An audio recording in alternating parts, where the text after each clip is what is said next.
You here. Thank you for Nice to having talk me. to you. And Yes. you have a new album coming out. I just Yeah. listened to it this week, and then I was surprised because it was a double album with Yeah. 25 songs. So I was Yeah. kind of wondering, where's the inspiration? Did you write? You just sat down and 25 songs came out, or what's the reason why the double album for Yeah. first time?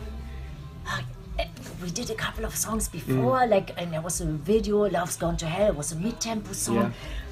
And then actually Lemmy, that was heartbreaking when Lemmy died. I was Yeah. going to the funeral, and then I always thought, like every Motorhead and Lemmy fan thought, he would be always alive forever, and it would never ever change, and that really shook me up. That was a time where I thought, man, life is not forever, and time is running out. You never know what will happen.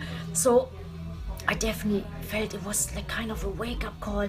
And while I was sitting in the plane, the song idea, the melody and the lyrics, they popped out for "Living Life to the Fullest," Yeah, which is dedicated to Lemmy because he Yeah. was living it up. No? And and then I talked to my friend Andreas Brun. He worked with me for 22 years.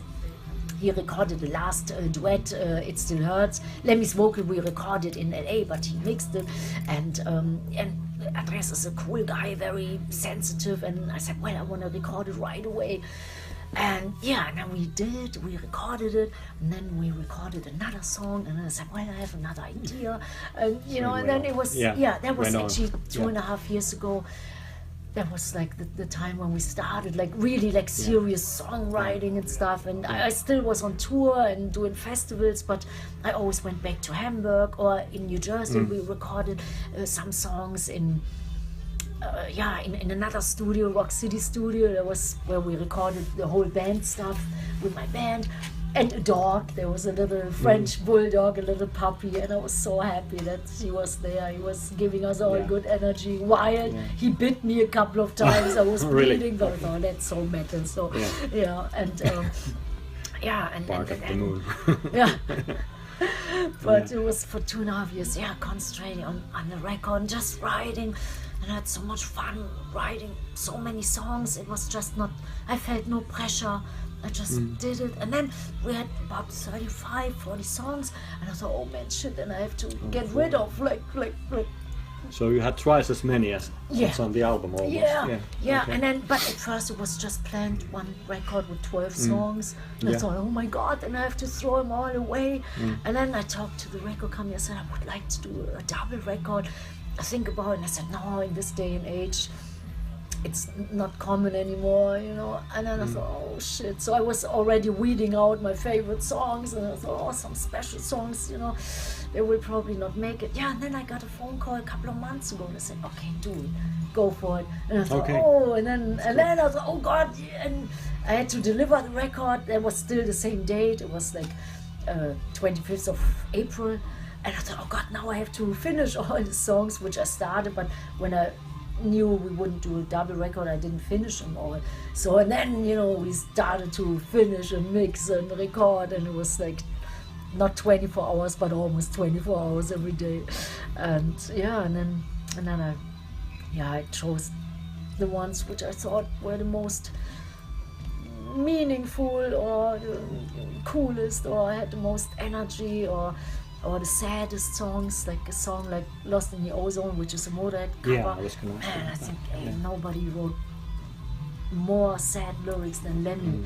And I thought maybe that is very empowering to people to feel isolated or alone, that you're not alone in this world. People feel the same. Even Lemmy feels sometimes at times so And that's lonely. not the most well-known Motorhead song as well. No. It's from the Bastards album. Yeah. And I always loved it, melody-wise and lyric-wise. And you also recorded a Whitesnake cover, which I Yeah. noticed was "Don't Break My Heart Again," which is Yeah. also, it's a great song, but not the most well-known Whitesnake hit. So why did you decide to do that? Whitesnake, it was my first rock concert I've ever seen. It was in really? 1980, Good. and I loved it. And David Coverdale was such a god. He was so great, and I loved that song. And then for a double album, I thought, yeah, let's do it. My favorite songs, let's just do it. If it would have been a single album, there probably wouldn't have been any cover versions on. But now, with a double album and bonus tracks, I thought, yeah, you know, now I have the time and space, I want to do it, I want to try it. Yeah, and then we tried it, and I thought, worked great. Yeah, right version. away. We tried out which key it would be best in, and then every key sounded, yeah, that's good. So then we thought, okay. And yeah, and I had so much fun. See, it just was flowing out. It was not hard work. And when something just flows, it's always a good sign. Yeah. And you also had a first single from the album, The All For Metal, which was just last week released, and there was a lot of your friends involved. So Jeff how was it? Waters and Laurie Dane, who's unfortunately not alive. And Johan Hegg. I think Johan was Hegg, and Miller of Creator, Sabaton. So how did you get all these guys to do it? When we played festivals, I just asked them. We always had our mobile recording studio and video, and then we said, "Oh, you guys want to sing All For Metal? It's easy, And then I listened to it once. Oh, yeah, cool, let's do it. And and all my friends and people I grew up with or people I love, and with Johan, we're great friends since I recorded with them A Dream That Cannot Be. And I always loved the band. So, and then we wrote one song, Tommy Bowen. He was my old guitar player from the Triumph and Agony album, and we played some gigs, only the Triumph and Agony album, in Sweden rock, in Norway rock, and we got along so great again, and we said, hey, let's jam a little bit. And after Norway rock, 5 o'clock in the morning, we came up with that idea, if I can't have you, no one will. And I thought, oh, that's great, maybe that's another duet. And then I called Johan and said, well, we have another song, maybe it could be almost like a follow-up, like a brutal, passionate love story, but it's not a ballad, it's, it's hard. And then I sent it to him, and I said, if you want to write the lyrics for the verses, it would be awesome. He said, oh yeah, let's do it. So that will be probably the second single. And I love Amon Amarth. I love Johan as a fun person, as a singer. He makes people feel good, powerful, and very lovable. Like, the audience, he's something. He reminds me a little bit on James Hetfield when I first saw him. Yeah, a bit. That's right. And there's this positive energy. It's die-hard metal, and and this heavy, voice. But that. You connect with the audience. I love that, and so I was very happy when he said, let's do it. That's so cool. And you've also worked with Tommy, like you mentioned, with the Warlock. So do you have any plans on continuing doing Warlock shows? Or we probably want to do a couple of more times the Triumph and Agony record. I think it's such a great record. Some songs we have never played before, like Make Time for Love, never. It was always in the shadow of Immer, because sometimes in a set you think, one ballad is enough. But then we rehearsed it, and while we were rehearsing, we thought, it sounds pretty good, man. And a 3-minute warning, great up-tempo song. Touch of Evil is always fun. Yeah. And Kiss of Death we've never played before, so it was really a joy to do it. And I would maybe like to do a live record next year, Triumph and Agony live. Really? The whole record? Yeah, the whole record. And the DVD and all that stuff. Yeah. I like it. Yeah, so maybe next year we want to do something like that and play some more festivals, And with Tommy, it's a joy. And now we are 3 guitar players, not on the regular tour, but when we do the and the band chemistry seems great, because you have had the same guys for many years already, with the Nick and Johnny and Luca and Basma. Nick, 28 years in the band. Nick done this. Johnny 25. Luca, I don't know. A long time. But many 11 years. So it's bass, long time. So I definitely want to keep that together, and I have to be careful to not, not like that, not that the guys think, we're doing now only Warlock stuff. Yeah, exactly. Out of you have a new album coming up, so you need to play that. Yeah, but we played. Everybody played on it. Tommy played on the new album as well. Like on Turn It Up, and on If I Can't Have You, No One Will, and on All For Metal. So everybody played on it, and we had another fine guitar player, Doug Aldrich. He played on the song Heartbroken. Yeah, from Dead Daisies. And I remember him from Whitesnake, and he played in Dio as well. Always loved him, loved his tone, and he came up one time when we played in Las Vegas. He played Breaking the Law with us, That's the Judas Priest cover we Yeah, always loved yeah. to do, and he played it so awesome. I was so wow, his tone, his feeling, so grandiose. And then I sent him the Heartbroken song. I said, hey, Doug, see if you feel it. He said, oh, I love the song, let's do it. Yeah. So Yeah. And speaking of festivals, I think I'm coming to see you in Wacken. Yeah, and there's always a special show when you are playing Wacken, and there's a song "We Are Metalheads." I think it was about Wacken as well. I think we have a big metal choir coming up, and Johan will be there on stage. Johan will be there, That's great. And you remember the band Sweet from the 70s? Yeah, I remember. Ballroom Blitz. Yeah. And Yeah. I was just on their anniversary, 50th anniversary in Berlin. We did Ballroom Blitz and stuff, and they're probably coming as well as a surprise. And then you also have a special show in the Metal Church. What's that show is about? It's an acoustic okay. show, because in the church, there's no big PA, it's an acoustic show. But So will it be just Tommy and you and the guitar players, or will it be the whole band? Everybody, but I acoustic. think, yeah. Okay. Yeah. So you will have a long tour coming up? Yeah. What are the many touring festivals. plans? Next week is the first festival on Saturday. It's a biker festival, and then we play Grass Pop, and then Bloodstock in England, Leyenda de Rock in Spain. We do the Triumph and Agony album. On Grass Pop we do Triumph and Agony album, and I want to play All for Metal. We didn't rehearse it yet, so we will shortly. And then we have one festival in France, in Colmar, and many festivals. And now we just met a promoter here that we will, do some more stuff here in Finland. Yeah, I And was just gonna ask you when we can see you here. I think it looks pretty good. So he was just introduced me to somebody, and then and I said festivals would be awesome, or club shows, whatever. So we definitely want to do it. It's not confirmed yet, but Good. it's in the making. So I'm happy. Yeah. So I noticed next year, '89 will be your 30th anniversary as a solo artist. I think the first solo album was the Yeah. So I don't know yet, because I never felt that it was like, doing a solo career. We just lost the rights to the name at one point to our old man, so we had to call it Doro. So it was never for me intentionally to do a solo career. And I always had my band around me.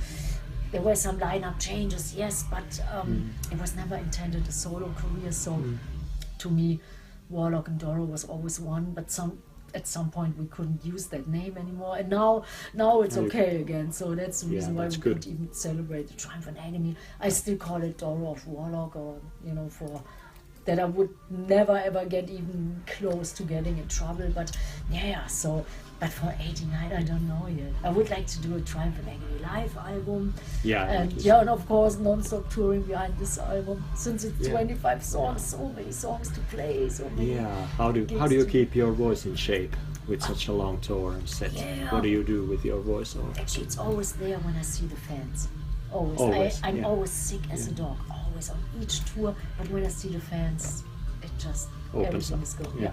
Opens up, and when I see the fans like in a good mood, I don't even feel sick anymore. Afterwards it's a different story, when the adrenaline goes, and then it's like, oh my god, dying, in the hospital. But it's like, but then when the tour is long, I'm still a little bit sick from the last tour we did in November. So it's like, touring is hard. Takes its toll, and the traveling and everything. And everything, and everybody's sick. In the tour bus, there's always one person who's sick, and then it goes around. And then being a singer, I always catch everything, unfortunately. But but when I see the fans, then it's all I need. When I see one guy, or let's say two guys, then it's whatever. And your voice is still the same as it was in '85 or '86. You can't tell the difference. No. Even when we recorded the record, it was nothing. Or when we did like the Triumph and Agony rehearsal, it was still the same. And Tommy said, "Wow, man, it's like." It's better than ever. How come? And I was like, it's probably from overusing it. Always being on tour and always singing. And that's really true. The more you use it, it feels that, I don't know, the muscles or everything gets more in shape. And the same like working out. When you always work out, it's better. And then when you don't work out, everything goes. No need to change the keys to the songs. You can still hit the notes. They definitely not. Sometimes live I need a different key to get more power. Sometimes we put it up which we don't do it lower. We put it up the song that I can scream better. Because on the record, not every song is a live song. Sometimes I sing very low and mellow, and then in the live you need more power. Yeah. But, if you had to say, is there one gig that you remember above all? Could you name one gig that was special to you, the most memorable gig that you've ever played? Most memorable, which was the most important gig, which I didn't know at the time, but it was Castle Donington Monsters of Rock Festival 1986 with Motorhead, Def Leppard, and Motorhead in England. In Germany was Michael Schenker, and in England was Motorhead, and it was such an important gig. We didn't know it. We didn't even know that it was such a big festival. We went there and we thought maybe a small festival, 2,000-3,000 people, and then I went up the stairs and then there was like, I don't know, 80,000 people and totally into it. And then we did, I think, pretty good, and the fans were rocking out. It was so cool. And then all the people, the most important people, like the agency or journalists, they all said, okay, let's give that band a shot. That's the reason why we could tour the world and could hop on tour with Judas Priest. And that was mind-blowing. And then we could go to America. And then in America we did actually the Triumph and Agony album, which was another highlight in my life. But Monsters of Rock Festival, that was a door opener, and it was very important because as a German band, it was very hard to be respected or to build a name for yourself. In England or America, some of the bands that were more, you had definitely an advantage, and so we had to do twice as good in England, to prove that we are, we are a band where, it's cool to to go to a show or something, but the fans, they were awesome. So that was the day which did a lot of I don't know in which way, in shape or form, but that was a so great moment. Over 30 years ago. Okay. So and of course meeting Lemmy and meeting other that was friends, great. and Jakey Lee was the guitar player of Ozzy Osbourne. In '86, true. The and ultimate he was scene. a big inspiration to my guitar players. Everybody loved Jakey Lee. And, So you still have your voice, and one of the things I've noticed, you always remember the lyrics because you don't need the teleprompters or stuff like that. No, not yet. Have you ever forgotten, lyrics on stage? Like, don't black out. That happens, when you're tired or exhausted or sick, or when you have a high fever, when you can't concentrate, and after 2 hours, then suddenly like, what was it? Oh God. So I definitely, but it's very rare. But towards the end of a tour, when you're totally exhausted, then you just try to survive and do a gig, and then stuff like that could happen, but very rare. And here and there, maybe a new song when it's not second nature yet, and then sometimes I write down the lyrics and and then put a little piece of paper on, just to make sure, I don't feel like a total idiot, when all the fans know the lyrics perfect, I don't, so it's, but usually I don't. How much of the new stuff will you be playing? I wanna leave it up to the fans. I wouldn't know which songs because I love them all so much. And you cannot play 25 new songs because you have to play the old stuff as well. And it's difficult. So I would say definitely all for metal, and then it's up to the fans. And in Wacken, probably if I we can't are have you, metalheads. we are metalheads, and if I can't have you with Johan in Wacken, whenever he comes up on stage, I definitely want to do that song. And and then we'll see whatever sounds good, There's so many nice ballads, but in a set, sometimes you can only play 2 or 3 ballads, and you have Furimer and stuff that you have to play, You can not play that one. No, exactly. Oh, we aren't for immer. Always. But I would see. I definitely want to let the fans decide which ones they like the most, or which ones they want to hear live. Certain songs, it's cool for a record, and live maybe you think, oh no, it's more personal. So there will be football championship starting next week. Do you follow football in Germany? Of course. Being from Germany, I grew up with that stuff, and man, the Germans didn't do so well the last 2 friendship games. But do you think they will win this time? You hope so? Hope so. But I don't know. I don't know. Yeah, I think the trainer, Jogi Löw, he's a great trainer, and but the last 2 games was like shocking. Like what? But I will watch it a little bit. Yeah, of course I like it, and I like all kinds of sports. I must say. You follow them? Yeah, as much as I can, and I like martial arts. I'm a big fan of martial arts. I'm doing Wing Chun and Eskrima. It's with bamboo sticks, and it keeps me sane in a good mind frame. So sport, I think, is good. All kinds of. I didn't play golf yet. I don't know. I know many musicians are totally into golf. They said you gotta try it. It's great, and I never did. So because when I grew up, it was only for rich kids. You had to have money to play golf. Yeah. But I don't know if it's still the case. Like that, yeah. Thank you. This was cool.